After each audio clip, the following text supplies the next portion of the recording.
Hi everyone, I'm back for another episode of the Mindful Addict. Today, we're going to talk about a topic that none of us ever want to talk about. We're going to talk about death. We're going to talk about dying.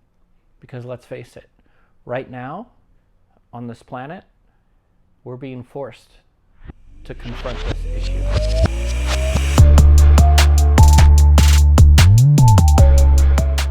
And with recovery, even though we may be surrounded with death and dying, even though we may be in the middle of a once-in-a-century pandemic, even though many, many people around us and many people that we love and care about might be passing away in front of us, that is or maybe we are the ones that are very sick. That is still no excuse to relapse. And so we're going to talk about what to do in these trying times.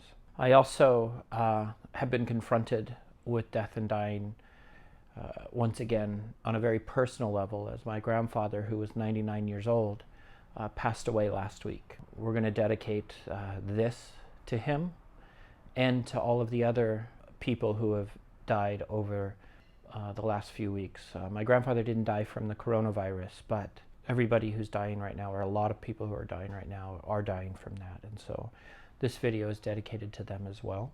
So, if anybody's read my book, Awakening from the Sexually Addicted Mind, A Compassionate Guide to Recovery, you know that it opens with the chapter on acceptance.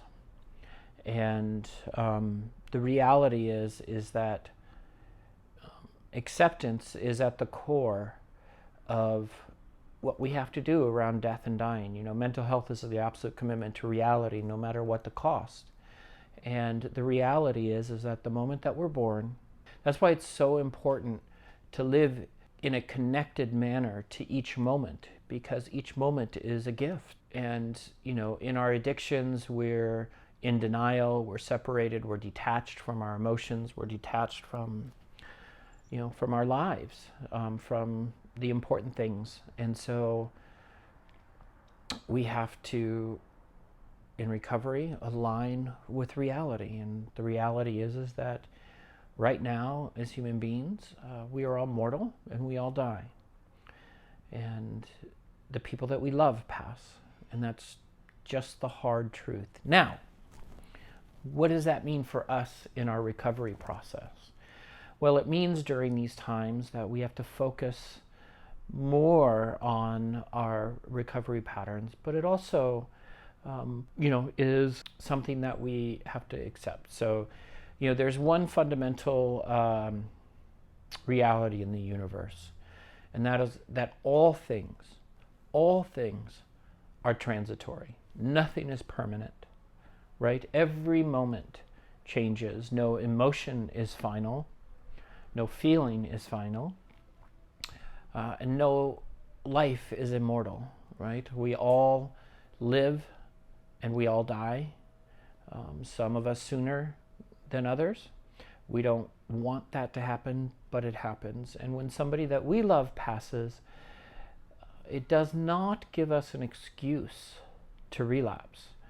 Lots of people lose people that they love dearly, and they don't turn to alcohol and drugs and compulsive sexual behaviors or pornographic use to deal with it. And nor do we have the right to turn to those things. In fact, it's more important during the times of loss to turn to connection, to be reminded of the gift that life is, and to the treasure that the time we've had with somebody who has passed was. Every moment that we spend in connection is just a miracle, is a beautiful gift. Yes, it is true that when we attach to somebody, that we're going to experience a withdrawal from them when they pass. That's part of the human condition. And when we love, we choose to allow that to happen. I'll never forget when I was younger, much younger, and I remember I was going through a breakup and I was very devastated. at the end of my relationship. And my friend Eddie, he was there. He came to my room to visit me, and he saw me in just, he was bearing witness to the suffering of my loss. And he started to cry, and I was just dumbfounded, and I said, "Why are you crying? You don't, I don't want to sound mean, but you don't have anything right now to cry about." And he turned to me and he said one of the most powerful things I've ever heard anybody say. He said, "You know what, Darren? I'm crying because at least you've had the opportunity to love somebody and lose them. I've never had that chance. I've never had a relationship. I've never been in love with anybody in a romantic way." And that was a sobering moment for me. And I think this leads to the first thing that we have to do when we are confronting the loss of those we love, or confronting the transitory nature of life. And that is to have gratitude, to have thankfulness for the reality of the connection in the first place.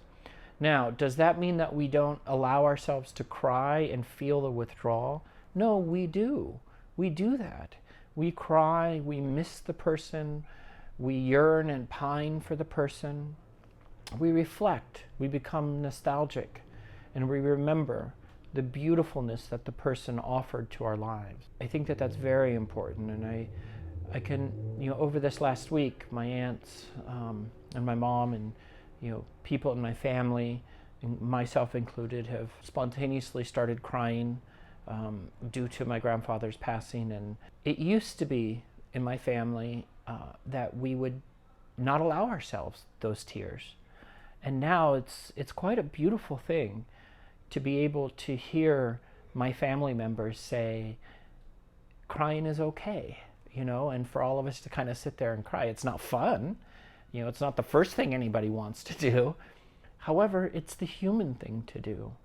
And as we turn on the news and we see these people passing, they're not just numbers. They are part of the human community that we all belong to. And it's important for us to not numb ourselves to that reality. It's important for us to accept what's happening around us and to see it for what it is. Part of the human condition. We can be angry about it.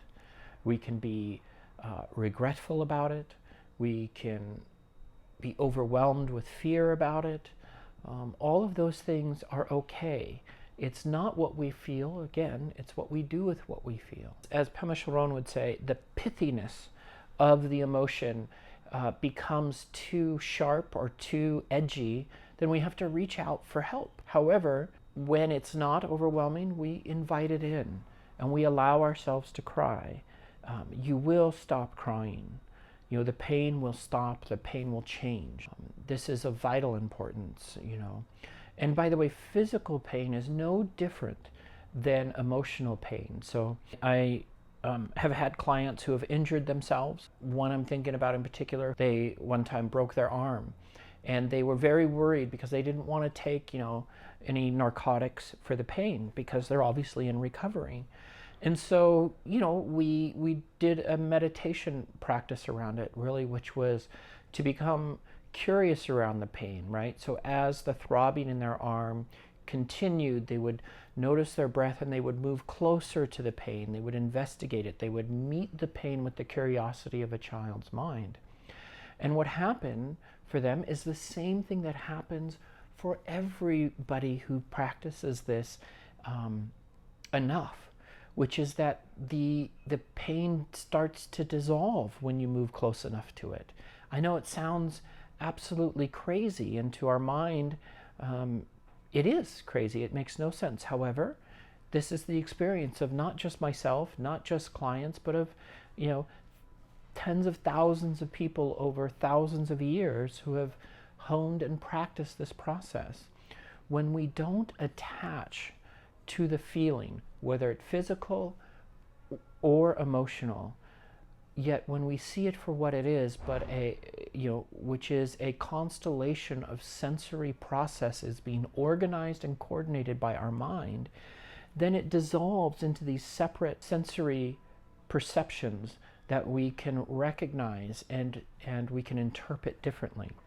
Now, that's not to say that we should just allow ourselves to suffer. No, if our mind is not conditioned enough to reflect through this process on its own, we need to depend on a meditation teacher, on an instructor, on a recovery coach, somebody who practices a mindfulness-based intervention process. And we'll talk about this more. In fact, I think I shared before, Aaron Choi, who runs Coach for Recovery, we are going to have him on. I've got an appointment with an IT guy to try to figure out how to do that. I've also talked to Jillian Barber, who she is the director of Mindful Centers for Addiction and Trauma Therapy, and she works in the West LA office, and she is a mindfulness-based addiction therapist as well.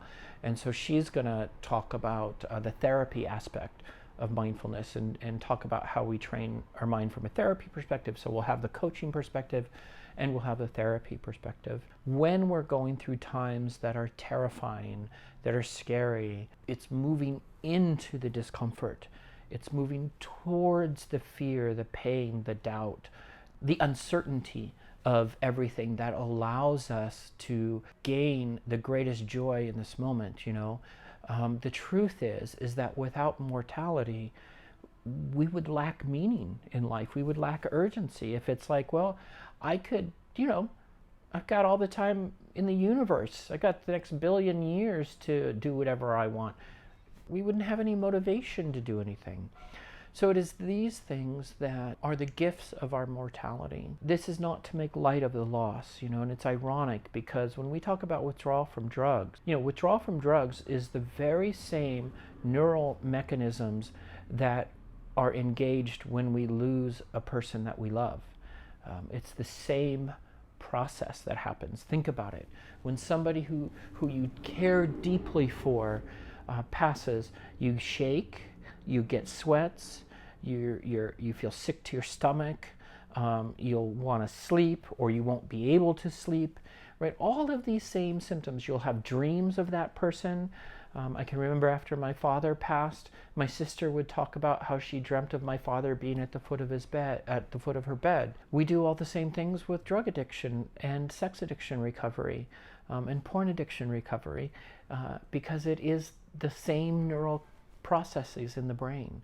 And we've had countless amounts of research to verify this, right? It's so important when we are in recovery to recognize the likelihood that we can relapse when we're under this type of emotional withdrawal distress, right?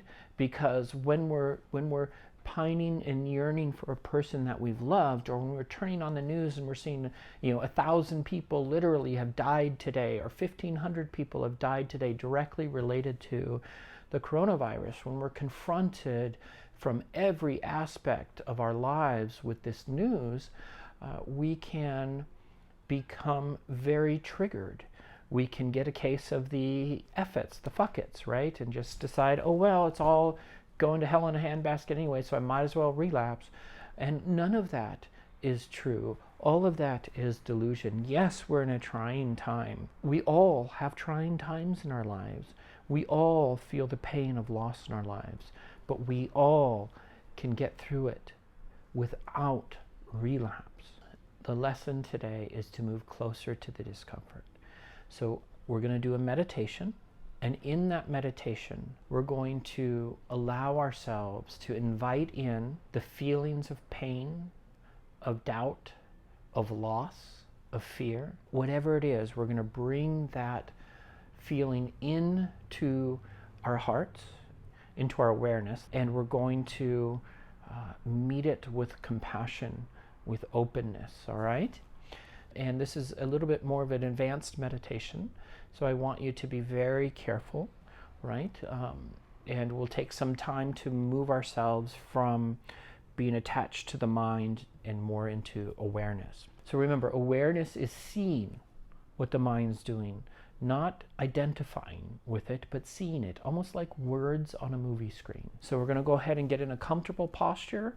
You can meditate while you're sitting, standing, lying, or walking. If you are walking, we are not going to close our eyes. And in fact, a lot of times for people who have dissociative qualities, which is a lot of us who struggle with addiction, we recommend keeping your eyes open at about 4 feet in front of you, at a soft gaze, because you want to be connected to the room that you're in, not disconnected from it. Or you can close your eyes if that feels more comfortable, as long as you can stay present in your body when you do that, all right? So what we're going to do is get comfortable. We're going to allow our eyes to be open in that soft gaze about 4 feet in front of us. We're going to take a deep breath in through our nose,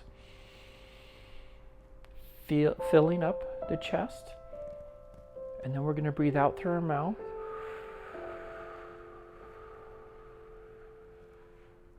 Completely deflating our chest, feeling the shoulders move down. And then again, inhale. Nice deep breath. Hold it. Slowly releasing through our mouth, feeling very connected. Now we're just going to breathe normally, in through the nose, out through the mouth.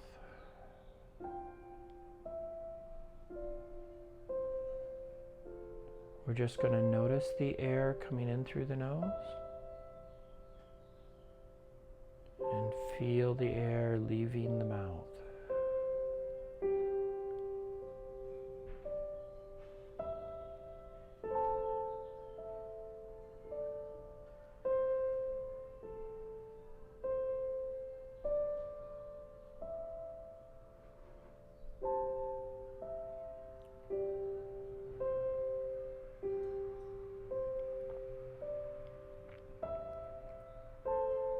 One thing you might notice is you might notice, because there's so little traffic now, if you're like me and you live in the downtown area, you might notice that you're better able to hear the birds chirping, or the pots and pans from your neighbor's kitchen.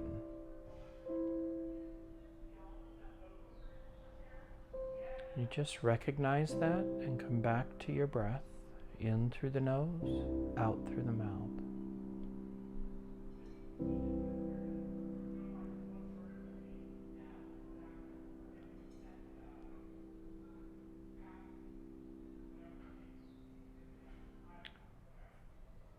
Recognizing the thoughts and the noises as just sensations, and coming back to our breath.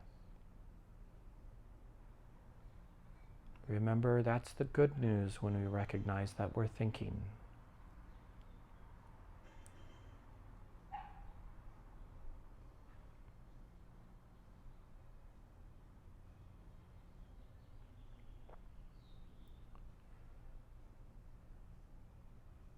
Now what we're going to do is we're going to look and recognize whatever emotion is arising in us. If we're in some physical pain, we're going to notice that physical pain. If we're in emotional fear or pain, we're just going to recognize that. We're going to allow it to be. We're going to be curious about it and move closer to it. We're not going to try to push it away or end it.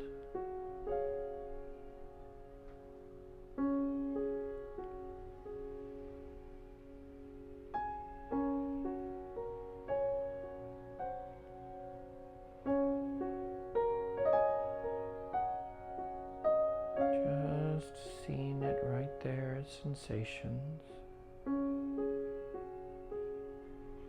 Maybe we notice some tightness in our muscles in relationship to the discomfort, whether it be our stomach or in our leg. our shoulders. We're just going to acknowledge that. Let it relax, and we're going to come back to our breath.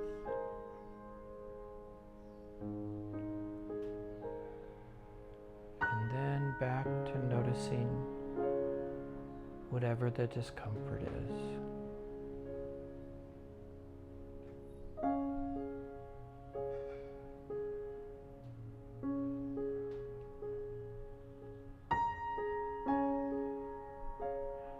Maybe we notice a resistance in our mind pushing this away, becoming aversive. Our response to that is going to be compassion and acceptance. We're going to tell the mind, thank you for trying to take care of me. And then we're going to accept that we don't need the mind to take care of us in this instance. We're just here to see the emotional or physical feeling that is arising.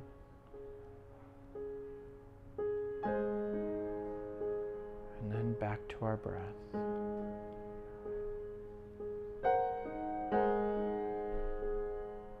Again,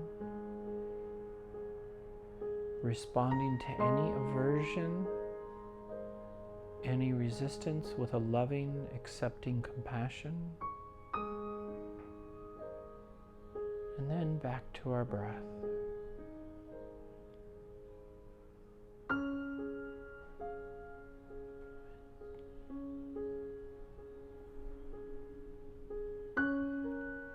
And now we're going to open our heart to those who are suffering right now, whether it be somebody that we know closely or a stranger.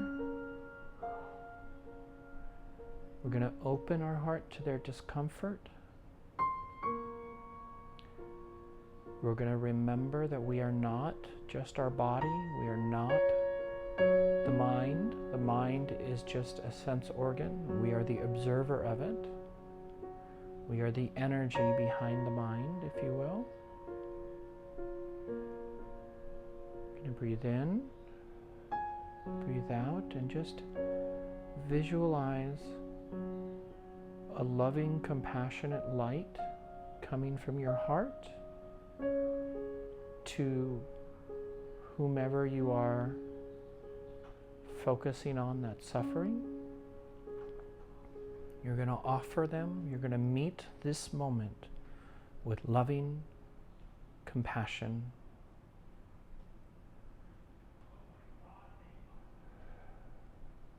You can make this as small or as large as you want, whatever you feel comfortable. If this is the first time you're ever doing a meditation like this, then just keep it to one person that's struggling. If it's yourself, keep it to yourself that's struggling. In other words, offer yourself that loving light, that loving compassion. Have it emanate out of your heart and visualize it encompassing your body. If you are able to hold that beautiful white light emanating all over your body, then you're going to visualize that going towards another person or persons if you feel comfortable, or the whole planet if you feel comfortable. Breathing in, breathing out, offering loving compassion to aversiveness, to any constriction in the mind. Just loving compassion, no judgment, no good, no bad, just loving compassion.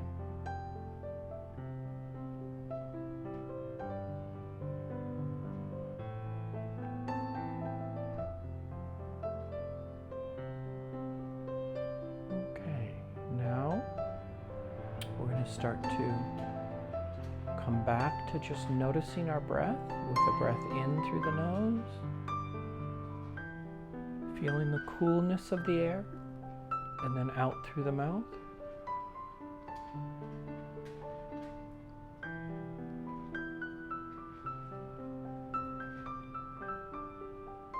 Couple more breaths in through the nose,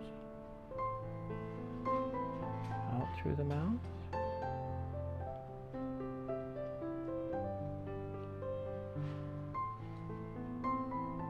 Breath in, breath out.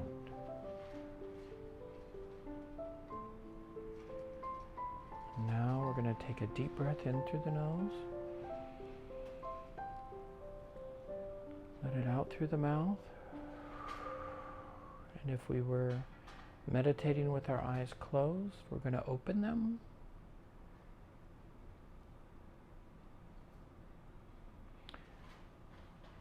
Now I'm going to share some science with you. And, you know, most people don't realize, but there's only one thing in the universe that's not destructible, and that's energy. You know, the equation E equals mc squared that Einstein came up with is energy equals mass times the constant squared, and the constant being the speed of light. So what does this mean?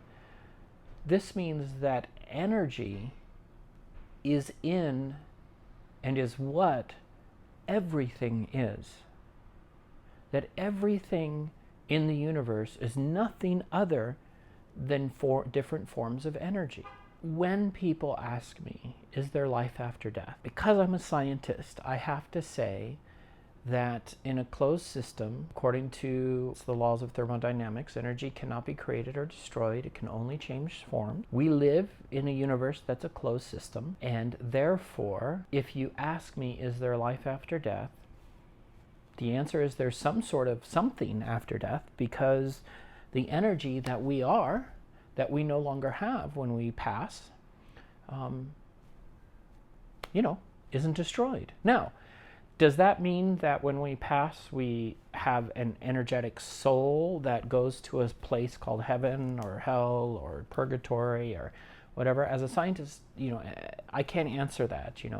I can't go any farther than what I know the preponderance of scientific argument renders, which is that energy still exists after death, and in all likelihood is recycled, and that would make, if we were to guess, it would make possibly the argument of some sort of reincarnation the most plausible argument. But even that, I'm not going to say is certain, because science can't prove that. When we're confronted with dying, when we're confronted with death, we can never forget that the energy related to the consciousness of the person that was alive is still in existence in this universe, that it becomes the fabric somehow of the universe. So death in that way is not the end, but most certainly death is no excuse for relapse. So we know our tools: meditation, reaching out, practicing in the 8 domains of recovery. And if you don't know what those are, then you need to find out what they are. You need to, put your nose in some recovery books. Get yourself to 12-step if you don't want to go down the path of the 8 domains of recovery. But whatever your path is, as long as it's cultivating connection, awareness, and aligning with honesty, with an open mind, an open heart, and a willingness to follow suggestion from those who are farther along the recovery path than yourself, you're going to be okay. You're going to stay in recovery. Thank you guys so much. Please feel free to mention anything in the comments that you would like related to this time, to death, to dying. I know it's a topic none of us want to talk about, but right now it's a topic we all need to talk about. Thank you so much for your time and for your focus. Please be gentle with yourselves. Remember to like this and share with your friends, and subscribe to this channel so that we can keep this content going. And I will continue to do my best to get as much out as often as I can, especially in this time when we're just sitting here in our houses, although I've been fairly busy. But I will do my best, all right? Thank you so much. Be gentle with yourself, and I'll talk to you again soon. Bye-bye.